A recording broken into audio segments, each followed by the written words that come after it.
Salam sejahtera untuk kita sekalian. Salam, Om Swastiastu, Namo Buddhaya, salam kebajikan, salam bela negara. Yang terhormat tentunya Ketua Forum Bela Negara, Profesor Dr. Insinyur Zainal Abidin. Yang saya hormati Direktur Jenderal Potensi Pertahanan Kementerian Pertahanan Dr. Srianto. Beliau juga masih merangkap salah satu dekan Fakultas Manajemen Pertahanan, dekannya anak saya.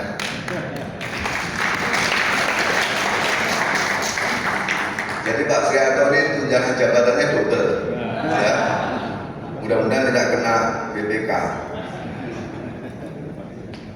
Yang saya hormati Dewan Pakar yang ada di sini, sekaligus senior saya, teman saya, kadang-kadang juga tempat kita diskusi.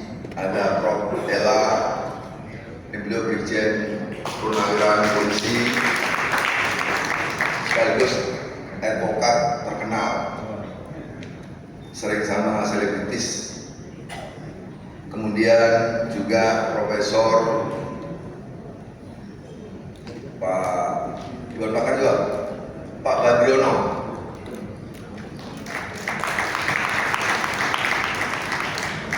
Yang saya hormati yang mewakili Kapusiat, Direktur Umum Kapusiat, yang sekaligus memberi diskon dan gratis gedung ini di TNI kami. Yang saya hormati beberapa profesor yang hadir, mohon maaf saya catat, maksudnya mewakili dari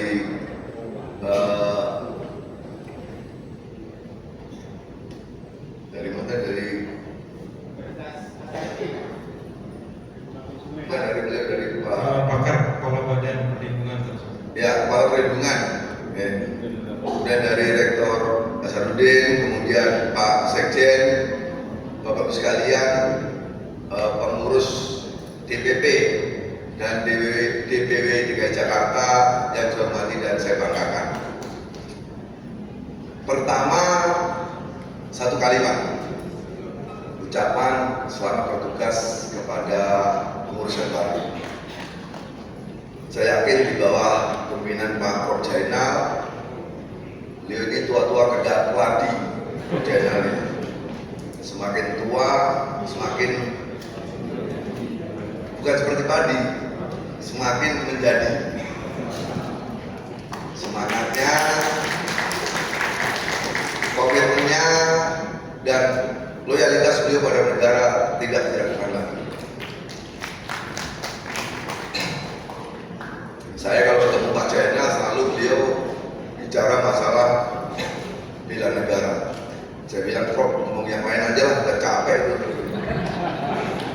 Beliau selalu diskusi itu terus, ya kemana-mana. Bahkan kami sama-sama menghadap Menteri Kumham, Menteri Kum, untuk mengusulkan perizinan. Dengan harapan ke depan, tadi sudah Pak Dirjen sampaikan, Ketua sampaikan bahwa mari sama-sama kita membangun negara dan bangsa. Ini sambutannya amanatnya mirip-mirip aja kayak saya baca. Jadi Bapak Ibu sekalian yang saya hormati, setelah kita selamat, maka kita bersyukur dan alhamdulillah kita terpanggil untuk menjadi salah satu garda terdepan pertahanan negara kesatuan Republik Indonesia. Apapun profesi kita, perlu kita syukuri dan kita sudah terpanggil. Karena tadi sudah Pak Dirjen sampaikan bahwa bela negara itu bukan punya militer saja. Justru Bapak Ibu sekalian yang ada di depan saya lebih punya porsi yang tinggi daripada kami. Bapak bisa nulis nulis di koran bebas, bisa ngomong di TV bebas, bisa podcast bebas. Kalau kami izin terus. Walaupun IG saya cukup banyak ya, IG saya cukup banyak, bisa diikuti, Facebook banyak. Tetapi memang kita punya etika-etika yang harus kita pedomani, aturan-aturan yang melekat di kita. Tapi kalau Bapak Ibu, demokrasi, freedom. Jadi kita berharap banyak dari Bapak Ibu sekalian lah nanti yang ikut membantu menggelorkan ini. Karena kondisi kita saat ini tidak baik-baik saja.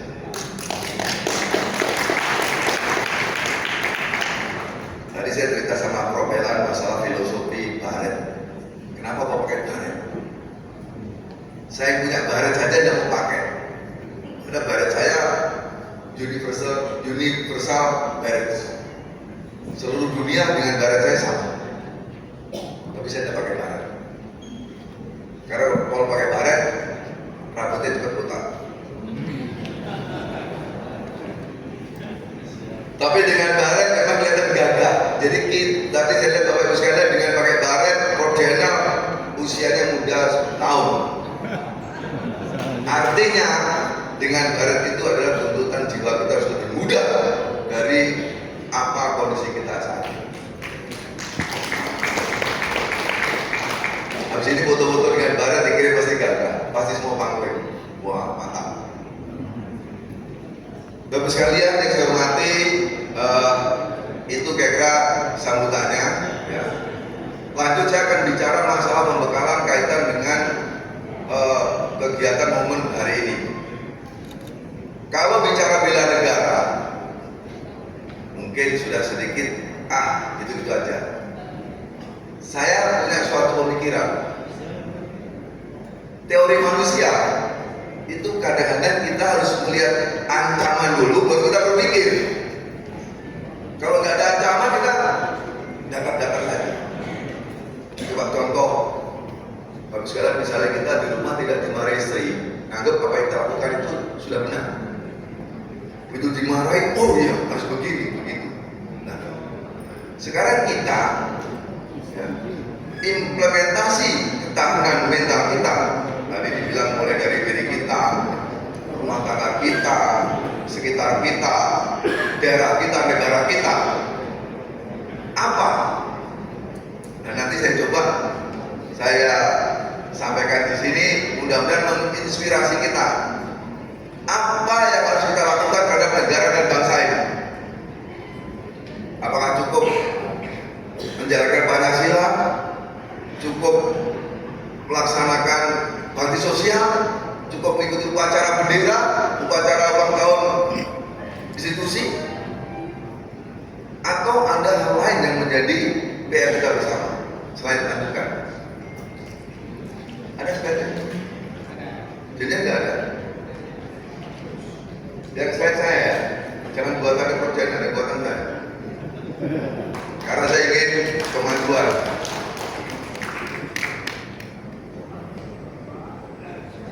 Jadi Bapak Ibu sekalian, memang kondisi global saat ini kita tidak boleh hanya membaca medsos. Kita tidak boleh hanya merumpi sana sini. Kita tidak boleh hanya mendengarkan, hanya melihat. Tetapi yang diinginkan oleh kita adalah action kita. Tadi di dalam Mars Bela Negara disampaikan one for all for one. This is Indonesia.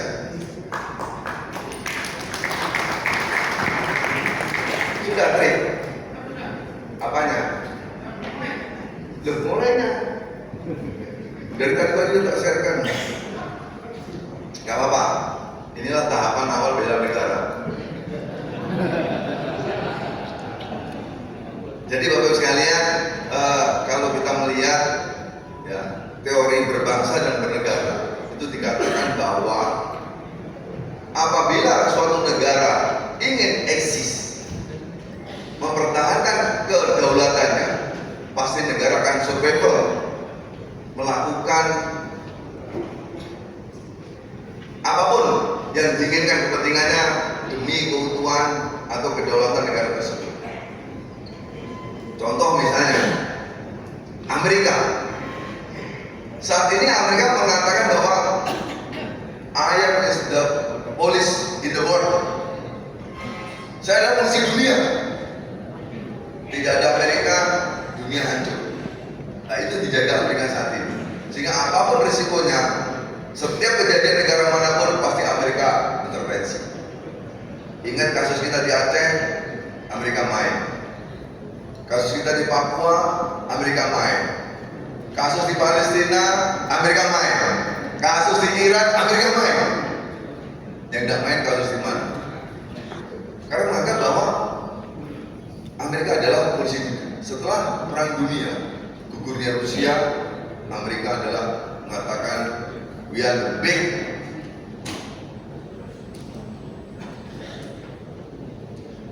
Amerika mengatakan kita paling besar. Nah, untuk melihat itu apa yang harus kita lakukan? Saya mencoba mengambil judul geopolitik dan tantangan Indonesia menghadapi perubahan global. Geopolitik saat ini sedang tren.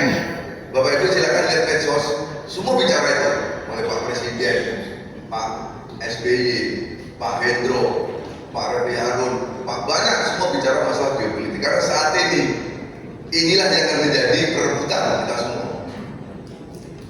Nanti implementasi dari bela negara adalah bagaimana Bapak Ibu bisa menghadapi geopolitik ini. Kalau tidak bisa, tewas. Bukan hanya begini aja, ini tidak menyelesaikan masalah. Tapi bagaimana kita membaca kondisi dunia dan bagaimana kita membuat strategi apa yang harus dilakukan oleh Indonesia kita. Lanjut.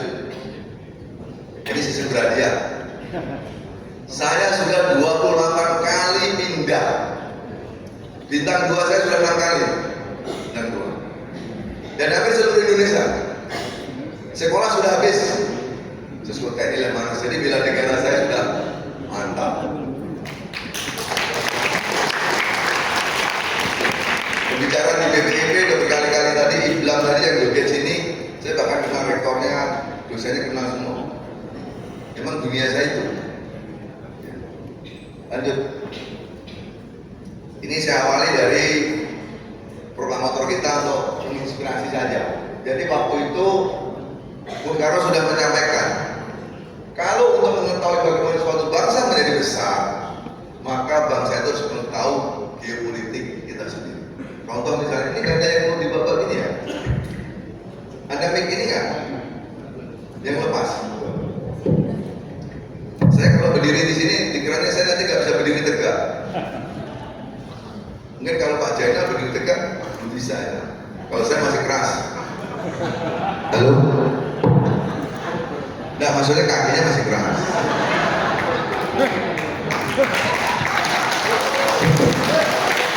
Jadi alangkah naifnya Bapak Ibu sekalian, yang saya ulangi, alangkah naifnya kalau kita suatu bangsa yang ingin berdaulat, ingin mandiri, kita tidak paham masalah geopolitik. Permasalahan dalam kita sedikit banyak sudah tahu, bukan dihilangkan tidak, tetapi kita harus membaca permasalahan luar. Karena kita hidup sebagai bagian dari negara-negara lain. Kalau Bapak Ibu tadi artikan bela negara apa itu negara? Negara ada 3 di dalamnya. Itu yang harus kita bela. Ada pemerintahan, ada masyarakat, satu lagi apa? Wilayah. Nah, wilayahnya kita antar provinsi aja ribut, apalagi antar negara. Lanjut, nanti saya bicara wilayah. Nah, ini saya mencoba menjabarkan dari Astarcita bahwa presiden kita ini sangat keren. Ya.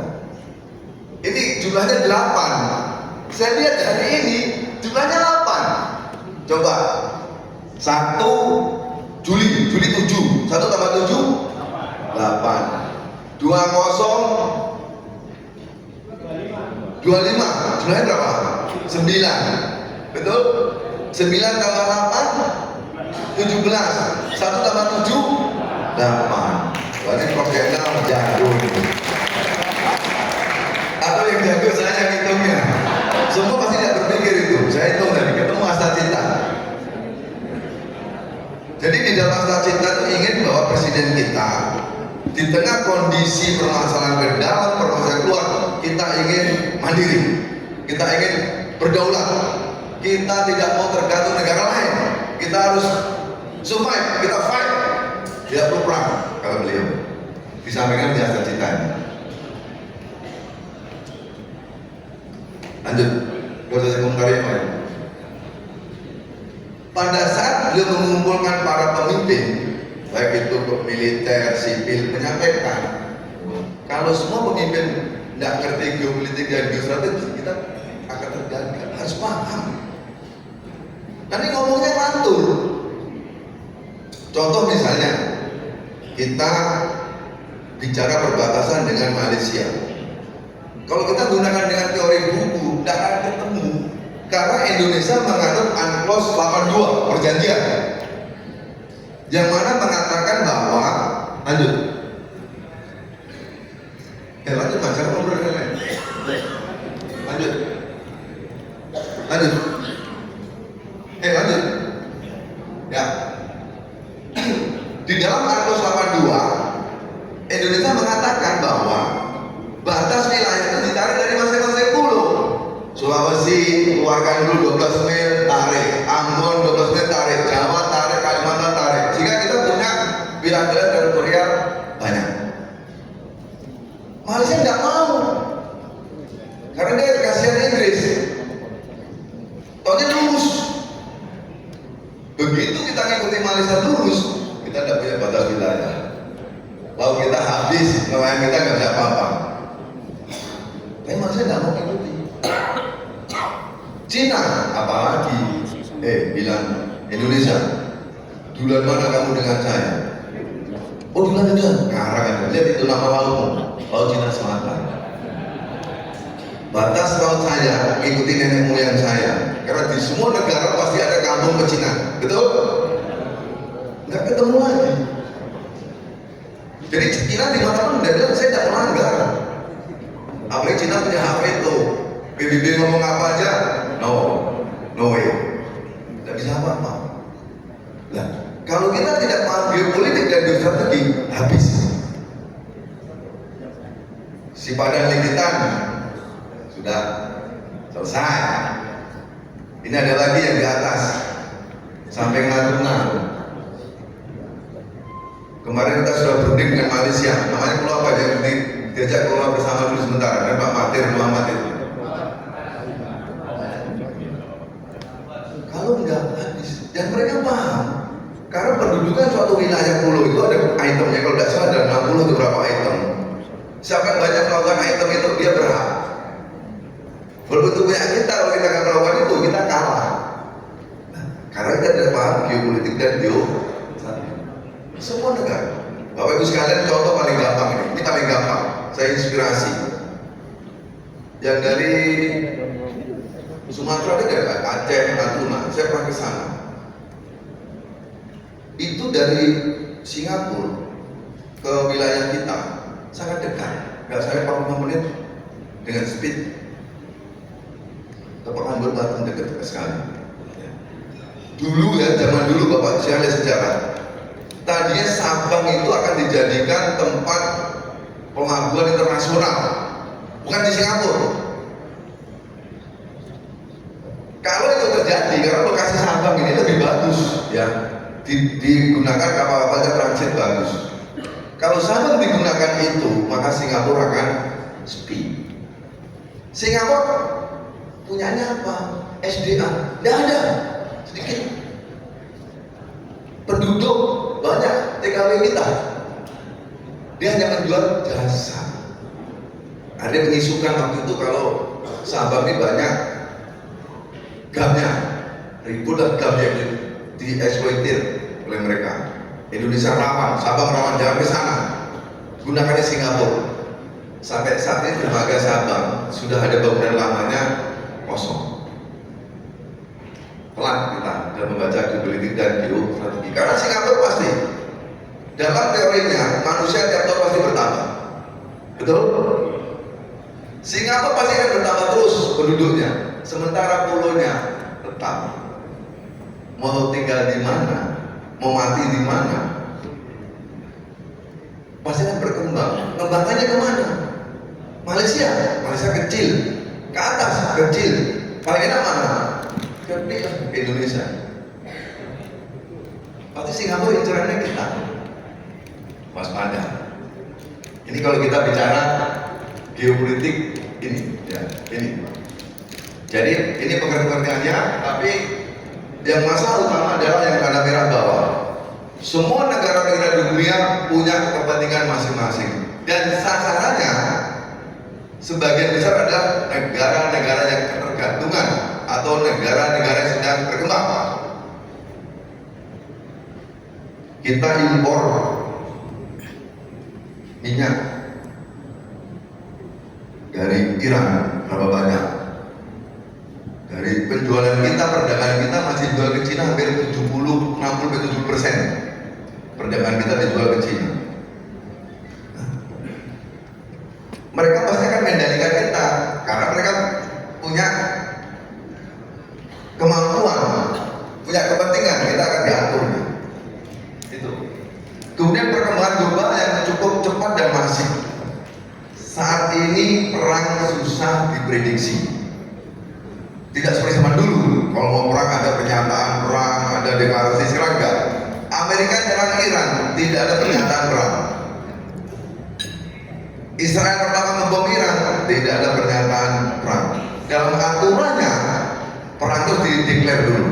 Begitu deklar perang, ada namanya no fight, no save. Tidak ada penerbangan dan tidak ada kapal lewat. Nanti semua negara dalam keadaan perang. Tapi ternyata kemarin tidak melalui pernyataan itu semua. Berarti global perkembangan tidak bisa dikendalikan dan tidak bisa diprediksi. Lanjut. Kemudian mari lihat wilayah kita. Jadi Indonesia ini mohon maaf kalau Bapak Ibu sekalian sudah banyak keluar negeri juga. Beberapa saya kali keluar negeri saya sekolah. Di Eropa itu naik mobil 1,5 jam ketemu negara lain. Betul?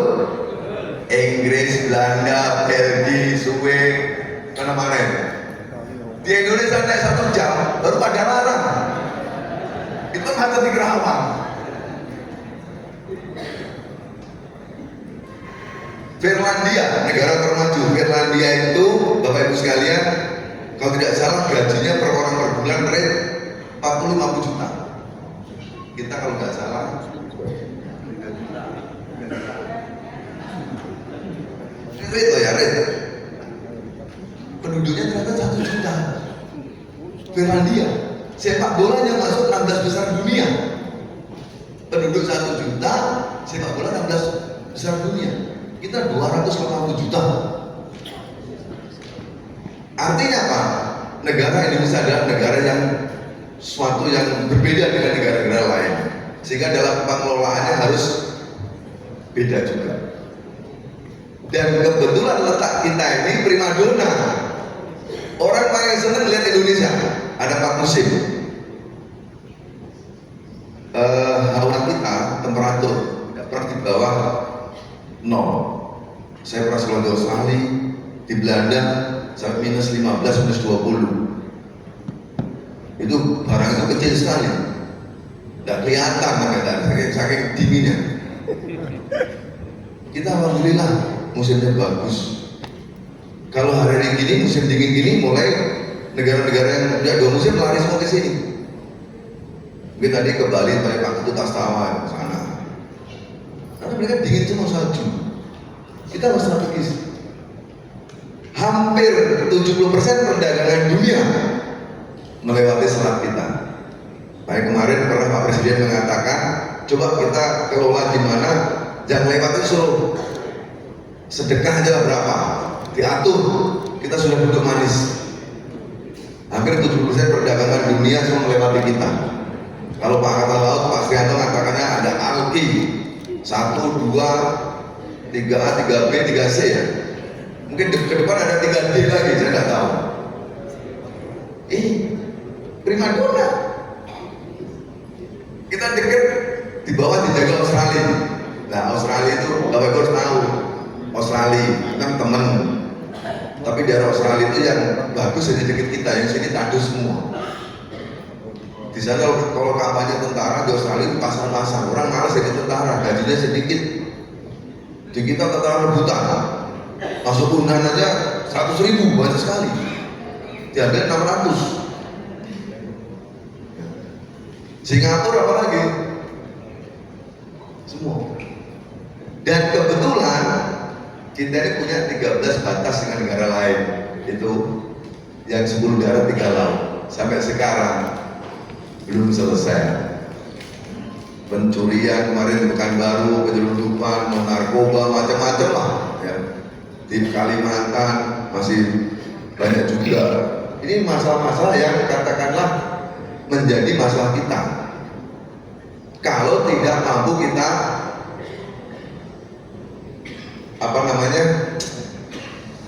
kita eliminir, kemudian menjadi suatu peluang. Kalau kita nggak mau mengelola ini, maka semua menjadi ancaman dan kelemahan buat kita. Ya.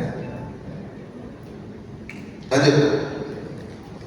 Kemudian situasi dan kondisi geopolitik nasional ini di samping ini banyak lain. Saya ambil contoh-contoh saja.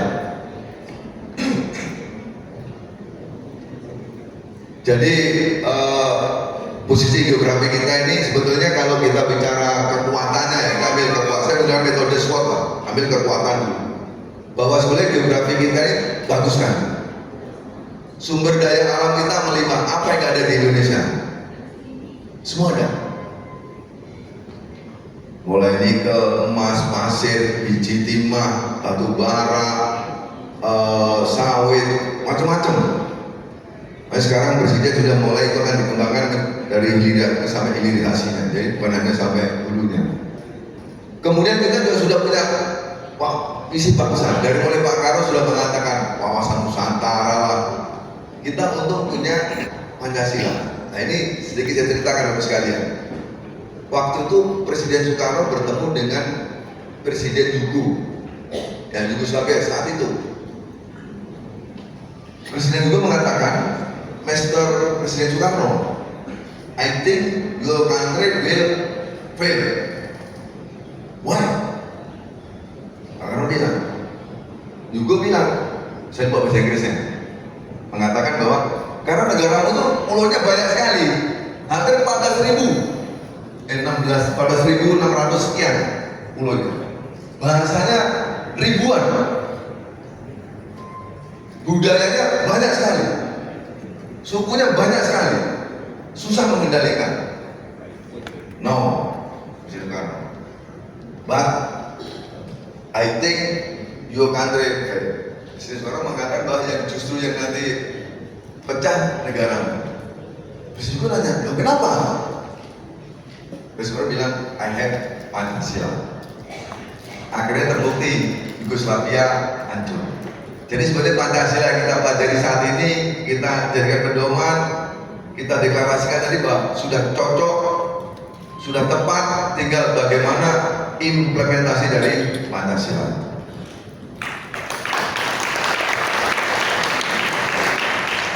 Tadi kan sudah berkibar, semua sudah dijanjikan. Itu bagaimana implementasinya? Persatuan kesatuan seperti apa sih? Adil seperti apa sih? Kemudian beradab seperti apa sih? Lanjut. Kemudian kelemahan. Dan tadi sudah saya singgung. Negara kita itu beda negara lain. Bingung kita. Saya pernah ke mahasiswa Papua yang di Makassar, ada 3 flat. Saya ke sana. Itu sama teman-teman sama internet nggak kenal. Dan nggak bisa ngomong. Kamu coba bicara? Nggak bisa. Bahasanya lain. Sama internet. Apalagi saya. Itu saya tanya. Ini kenapa kok babi tinggal anaknya? Yang Indonya mah sudah samakan semua. Wah. Jadi babi tinggal kecil, yang gedenya dimakan semua. Apalagi kita. Artinya itu suatu permasalahan di kita. Batas wilayah, kemudian SDM lemah. Sebetulnya ini data. Jadi kita itu 70% itu pendidikannya baru S1 ke bawah. Profesor kita bukan jenderal, artinya kita 10.000, kita baru punya 4.000. Dan mungkin lebih dikit dari sekitar itu lah. kurang. Kemudian pengangguran kita juga meningkat. Kemarin Pak Presiden juga membuat suatu data mengatakan kemiskinan kita meningkat, kemudian orang menengah ke bawah turun, yang kaya semakin kaya. Ini salah satu kelemahan di kita. Permasalahan separatis masih ada, politik ya mungkin sudah tahu ya perkembangan politik seperti apa kita, walaupun kita kabinetnya presidensial, tapi parlemen kita masih mengendalikannya kuat karena memang partai politik kita cukup banyak. Beda dengan negara lain, Thailand cuma satu, Korea Utara satu, Amerika dua, tidak banyak, kita banyak sekali. Sehingga memang politik ini berpengaruh pada kehidupan bernegara kita. Kemudian perilaku negara, sebenarnya perilaku negara ini masih banyak korupsi, ya, banyak sekali. Medan ditangkap, mana lagi? Kemarin di Surabaya ya sudah mulai tangkap lagi, di mana tangkap lagi, banyak sekali. Ya. Ekonomi kita juga sekarang wait and see, ya. Wait and see. Kita masih harus hati-hati dulu, kadang naik turun. Tapi alhamdulillah kita beras sudah melebihi stok, gula juga sudah melebihi. Tapi yang lainnya masih wait and see. Ya.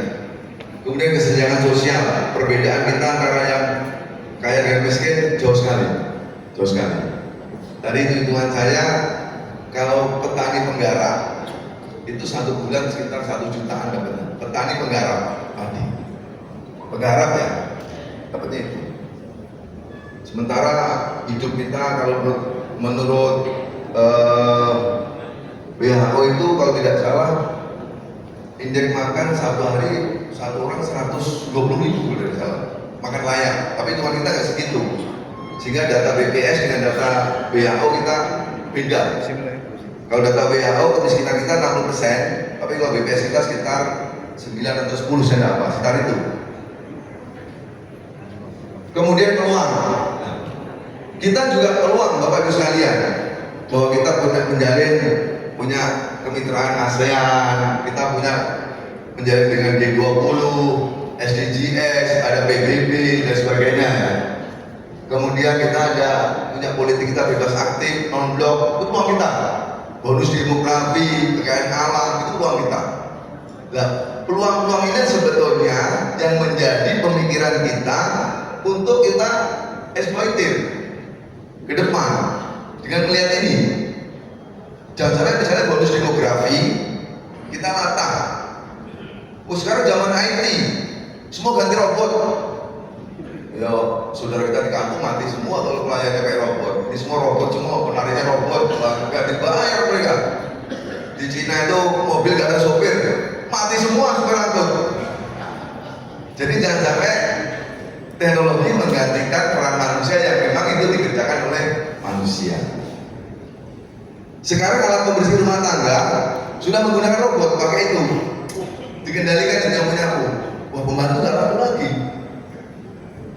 Nah, ini menjadi PR kita juga, bagaimana tetap kita memanfaatkan teknologi, tetapi jangan sampai mengurangi berlebihan peran terhadap manusia. Lanjut. Kendala-kendala, ini tadi sudah saya singgung ya, masih ada konflik belum selesai, ketidakstabilan politik, kemudian kemitraan kita dengan ASEAN sebatas kerjasama biasa, tidak mengikat. Sehingga apabila Indonesia diserang, maka kita menghadapi sendiri. Tapi kalau Malaysia diserang, Inggris ikut, Australia diserang, Amerika ikut, Singapura diserang, Amerika ikut, Israel diserang, Amerika ikut, India diserang, bukan, Amerika juga, karena Iran ini alirannya kan Sunni, sedang Timur Tengah yang lain Syiah. Ini kelompok-kelompokan. Tadi Iran itu, Korea Utara teman Rusia, diajak bantu Iran. Pak, Korea Utara dengan Iran nggak begitu senang. Mungkin dulu pacaran nggak jadi. Lanjut. Bagus sekalian, ini agak menarik yang kasus update. Ini mungkin yang sudah cerita lebih detail silahkan. Saya hanya mensindir yang global saja kondisi kita saat ini. Yang pertama yang kita lihat adalah konflik di Israel dan Iran kemarin. Sebetulnya awalnya kan orang mengatakan, wah gitu aja. Kalau kita baca bukunya, ini long story. Mulai nenek moyangnya sudah berantem terus. Sebenarnya kalau Arab mengatakan Iran dan Israel itu mirip, karena Iran bukan Islam katanya. Tetapi dia punya cerita sendiri. Ya long story. Ya. Terjadilah kemarin. Kalau cerita ini sebetulnya, saya langsung dengan Amerika sekalian ya. Ada namanya miscalculated. Amerika nggak nyangka kemampuannya Iran, Iran juga nggak nyangka kemampuan Israel dan Amerika. Jadi semua miscalculated. Ternyata semua punya kemampuan. Israel bom Iran. Rupanya yang dibom. Jadi kalau kita, Bapak Ibu sekalian, kalau saya nih, pasti naruh duitnya di kantong, betul nggak? Naruh dompet pasti di kantong. Pasti dia. Makanya kalau copet pasti dia di kantong. Makanya saya tidak ada dompet di kantong, tidak bisa dicopet. Saya tipu. Sama dengan Iran. Iran di dalam bukunya itu mengatakan ini bukan nuklir. Ternyata nggak di sini. Apalagi Amerika. Amerika tuh pertahanannya bukan di Amerika saja. Ada di Okinawa, kemarin dibom di Qatar, ada yang di Australia. Di Australia ada 2.500 marinir Amerika untuk ngintip Indonesia dari bawah. Kapan Indonesia kosong, tangkap. Ada 2.500 marinir di Australia, Okinawa, terus di Singapura, di Thailand, di Qatar, banyak. Di Arab juga Amerika belakangnya. Dia nyangka. Akhirnya Israel ngebom Iran, Iran balas Israel, masing-masing juga punya namanya Iron Dome. Iron Dome itu kayak kubah rumah untuk mencegah rudal-rudal. Tetapi itu juga gak bodoh, mereka juga punya rudal anti Iron Dome. Sebagian masuk, sebagian enggak. Masuk Amerika, harapan Amerika dan ngebom 3 rudal-rudalnya di Iran, Iran pasti akan angkat tangan. Ternyata Iran pinter. Bom sini tak taruh di sana kok. Iran unjuk gigi, bom Qatar, Amerika CDS. Hari ketemulah Menlunya Iran menemui Vladimir Putin, kemudian Iran menemui Rusia, kemudian menemui Cina, kemudian Amerika ketemu Israel dan sebagainya. Masuk ke presiden kita ke Rusia. Itu salah satu langkah-langkah diplomasi. Hari sementara kemarin tanggal berapa ya? 22 atau 25 Juni terjadi ceasefire. Sementara hentikan dulu lah. Hentikan dulu. Karena mungkin masih berhitung, tapi Trump masih waktu 2 minggu. Trump mengatakan bahwa saya kasih spend 2 weeks. I want thinking dulu. Apa nanti dampaknya? Trump ngomong gitu. Kalau Trump kan memang gaspol terus, gak ada rem. Jadi waktu sementara masih hentikan itu berhitung. Tapi kalau tidak, seandainya Rusia dan Cina terlibat di dalam ini, maka terjadi perang dunia ketiga. Lanjut.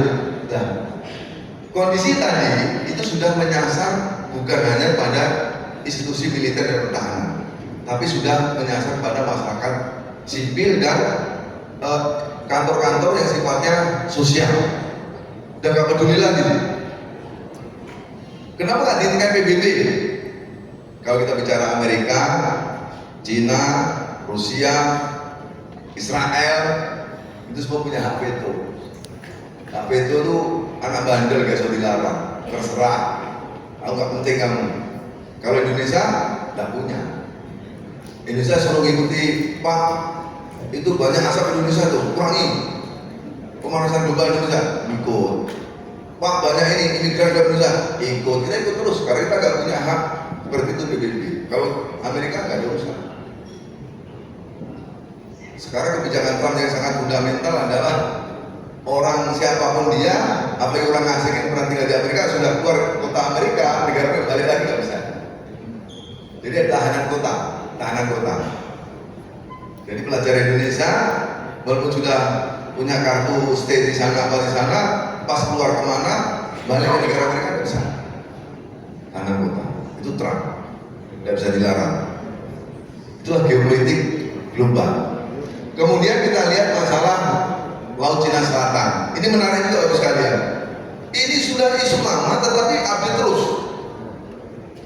Dan permasalahan Laut Cina Selatan ini tidak bisa dihindari. Karena negara-negara besar sekarang ini dulu meliriknya ke kiri, sekarang udah melirik ke kanan, ke Asia Selatan, Asia Tenggara. Karena yang ada tinggal situ, sini udah habis. Karena di Laut Cina Selatan ini 70% perdagangan internasional semua lewat kita, menjadi incaran. Cina membuat namanya One Belt One Road, dia akan membuat satu dunia. Amerika juga dengan negara aliansi buat juga apa namanya saya lupa, sama-sama punya kepentingan. Di Laut Cina Selatan kita ada namanya apa itu namanya 10 baseline, dulu 10 itu garis ini. Sebetulnya garis itu tidak kena kita langsung, tapi kalau didorong-dorong maju, Indonesia ketabrak. Sekedar saya kasih gambaran Bapak sekalian. Pada saat Perang Dunia Pertama, itu tahun 1914, 1918, Cina sudah kerahkan 3.000 kapal. 1914, sekarang 2025, berarti berapa tahun kira-kira? Ada hampir 100 tahun ya. Kira-kira kapalnya Cina berapa? Sehari terjadi perang Laut Cina Selatan, kapalnya berapa? Kira-kira digerakkan? Sudah 100.000. Indonesia? Tanya Pak Srianto. Kemarin kapal Amerika lewat kita. Lewat kita. Memang ada aturan, setiap kapal yang melewati kita, asal dia tidak melakukan tindakan yang mengancam, mengikuti aturan, senjata dilok, tidak buka ini, tidak melakukan berhenti, jadi diizinkan. Tapi izin. Tapi kalau membuka senjata, arahkan laras ke kita, kemudian melaksanakan kegiatan di situ, atau mungkin lego jangkar, kemudian melaksanakan macam-macam, tidak boleh. 1914 Cina sudah 3.000 kapal dikerahkan Perang Dunia Pertama. Saatnya Perang Dunia Ketiga dikerahkan kapal ada berapa? 100 tahun. Artinya itu ya. Kemudian Rusia Ukraina juga lucu-lucu sebetulnya. Nggak ada deklarasi perang, nggak ada. Awalnya guyonan. Presiden Ukraina kan artis komedian. Nggak mungkin lah. Masa kita nggak boleh ikut NATO? Bisa ada bilang, Ukraina nggak usah ikut NATO, malah ganggu aja kamu deket saya, nanti ganggu saya. Mungkin Putin guyonan. Supaya Putin kan suka fitness ini. Orangnya serius, sikat betul. Tapi juga sampai kalkulatif, dikiranya Ukraina dalam seminggu selesai. Karena sampai saat ini nggak selesai. Banyak negara yang bantu, cuma bantu bukan bantu pasukan, tapi bantu dengan teknologi dan lain-lain. Tapi sekarang belum selesai. Nah, ini juga menjadi salah satu permasalahan geopolitik global. Kita harus paham itu karena dampaknya kita semua. Lanjut. Kemudian Bangladesh, bubar juga. Bangladesh, Perdana Menteri kabur, diambil alih, dan biasanya kita masih kan kayak waktu dulu seluruh Timur Tengah yang kerusuhan itu gara-gara ada orang yang mengatakan bahwa dia dibakar oleh negara, padahal dia sendiri karena kecewa frustasi dia bakar diri sendiri bertantung itu, tapi isu yang disampaikan dibakar negara, akhirnya habis. Terus sampai ke Indonesia 98. Biasanya kerusuhan ini suka terlambat. kalau kita nggak segera antisipasi dari awal. Suka dicontoh, apalagi sekarang ada teknologi itu real time, borderless, tidak ada batas. Sekarang kejadian di negara A, sekarang juga kita bisa lihat. Hati-hati, Bangladesh. Lanjut. Kemudian India Pakistan. Ini dari dulu, ini juga masalah nenek moyang, nggak pernah selesai. Awalnya India menganggap Pakistan itu lemah, karena saya pernah sekolah dengan orang India, pernah sekolah dengan Pakistan, jadi dengan mata sebelah. Rupanya kemarin pesawatnya India yang pesawat yang paling mahal terakhir Rafale dihantam dengan pesawatnya Pakistan yang buatan Cina, habis tiga-tiganya. Ini Bapak Ibu harus tahu ya, pesawat paling canggih, paling top, paling mahal hancur. Yang itu pesawatnya Cina. Kemudian ini terakhir update kemarin. Saya sendiri sebenarnya senang dengan presiden ini. Ya, orangnya bagus, cantik, baik. Rupanya ada miss waktu dia telepon bocor, panggilnya papahnya apanya gitu. Padahal itu negara itu kecil ya masyarakat lain. Sekarang udah mulai aksi. Biasanya merembet ke kita, maksudnya ke negara-negara lain. Jadi kita bermasalah juga dengan permasalahan-permasalahan seperti ini. Ini yang saya sampaikan adalah beberapa situasi atau perkembangan kasus di level global. Lanjut. Ini dampaknya terjadi inflasi turun negara. Apalagi kalau di selat apa yang punyanya Iran itu Hormuz. Nah, selat itu semua minyak dunia levelnya situ sebagian besar. Kalau itu jadi masalah maka habis. Termasuk Indonesia lewat situ minyaknya. Selat Hormuz ya. Kalau itu sampai hancur, dibom atau dikuasai oleh, diblokade oleh Iran, habis. Mungkin minyak jadi berapa nggak tahu lagi. Mungkin kita nggak usah pakai minyak mentah ya, mentah. Makanya itu yang dihitung oleh Amerika, dihitung oleh Rusia. Jangan sampai diblok oleh Iran. Iran kaku juga. Iran ini kaku juga, ya, berpikir keras. Karena dia merasa selama ini dianggap negara-negara duna-duna. Kalau kita ingat, kalau di Mekah, kenapa sekarang apa itu untuk Ka'bah itu namanya? Kiswah itu sekarang digulung ke atas. Kalau di bawah dipotong semua. Karpet aja dipotong itu udah. Jadi bukan orang Indonesia. Batunya dicungkili semua marwah itu kan ditutup, karena dicungkili semua. Itulah mereka keras. Lanjut. Beda. Jadi kalau disimpulkan, geopolitik dunia dibagi 3 poros ini. Kira-kira apa? Pak boleh 4 poros? Silakan. 2 poros? Silakan. Gak penting saya. Jadi saya ini jelaskan. Mau berapa poros masing-masing lah. Tapi intinya kejadian Rusia Ukraina itu pasti Amerika masuk. Kalau berbicara Rusia masuk pasti Amerika seneng. Nah Cina juga seneng. Karena Cina musuhnya Amerika, seneng dia. Seneng. Kemudian Israel itu di bawahnya. Amerika, Inggris, Jordania, musuhnya Palestina, Lebanon, Iran, dan negara-negara ini lah, negara-negara apalah gitu ya. Timur Tengah tidak semuanya. Terus Afrika mulai bangkit. Ini sedikit ini. Ya. Ini semua bagus sekalian, mau tidak mau tetap berpengaruh pada geopolitik dan geostrategi Indonesia. Makanya kemarin lanjut.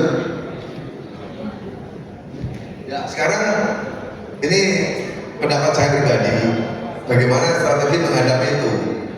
Kemarin Bapak Presiden berapa kali datang ke Rusia, ikut BRICS, ikut SDGs, ikut G20. Tujuannya membangun komunikasi, diplomasi. Karena Indonesia nggak ada teman, kita non-blok, kita nggak punya uni, bukan nggak ada teman, sorry. Kita nggak punya uni, nggak punya aliansi. Kemarin kita ke Mahathir Muhammad, ke Singapura, ngajak, harus aman, harus tentram, harus damai. Bahkan Pak Prabowo bilang di depan Parlemen Rusia mengatakan, thousand friends itu terlalu sedikit, but one enemy terlalu banyak. Itu berkali-kali Pak Prabowo menyampaikan itu. Artinya apa?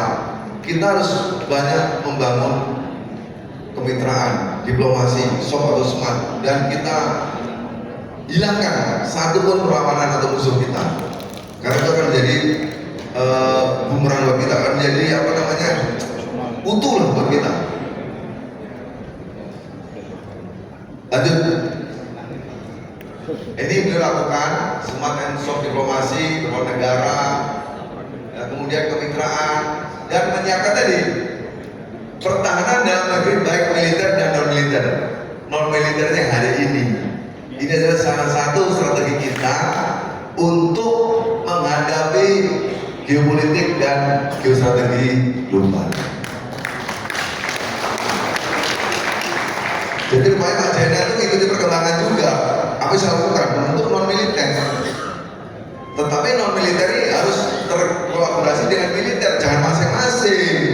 Sama-sama, nah untung ya bagi-bagi. Oh jadi untungin tentara, suruh perang, tentara suruh gini, itu ada untungnya, kantongin dia. Ini. Jadi militer dan non militer ikut berkontribusi dalam pertahanan negara secara terkolaborasi dan terstruktur, terencana, berkesinambungan, terprogram. Oke lah silakan, terukur semua ada situ. Ada undang-undang yang dari sama dengan Pak Dirjen, ada undang-undang itu. Tapi intinya kegiatan hari ini sudah tepat dilakukan karena kita mencermati perkembangan geopolitik global. Dan itu menjadi salah satu strategi kita dalam tulisan saya. Lanjut. Ini jangka pendek, ya ini baca-baca saja, nanti silakan slide di bawah untuk baca-baca boleh. Intinya memang kita harus berpikir itu maaf ya, yang non Islam, yang Islam saja. Waktu Nabi Muhammad meninggal, belum meninggal, datang malaikat Jibril. Siapa kamu? Saya malaikat Jibril. Mau ngapain? Mau nyakit nyawa? Tunggu dulu. Boleh minta waktu nggak? Apa? Paman saya belum Islam. Saya minta waktu Islamin paman saya. Dia bilang, udah nggak usah. Ini bukan tugasmu. Udah cukup kamu. Saya kasih panjang-panjang nanti kamu ada dosa. Udah nggak apa-apa. Biarlah paman nggak Islam nanti ada waktunya. Artinya di dalam strategi kita juga jangan harus selesai semua. Buat tahapan pendek dulu apa, sedang apa, panjang apa. Kalau semuanya diambil dari satu, belum tentu selesai. Kita bicara korupsi, nggak bisa Pak besok selesai. Bicara politik yang berkeadilan, beradab, nggak bisa besok selesai. This for time. Bela negara, semuanya bagus, nggak bisa.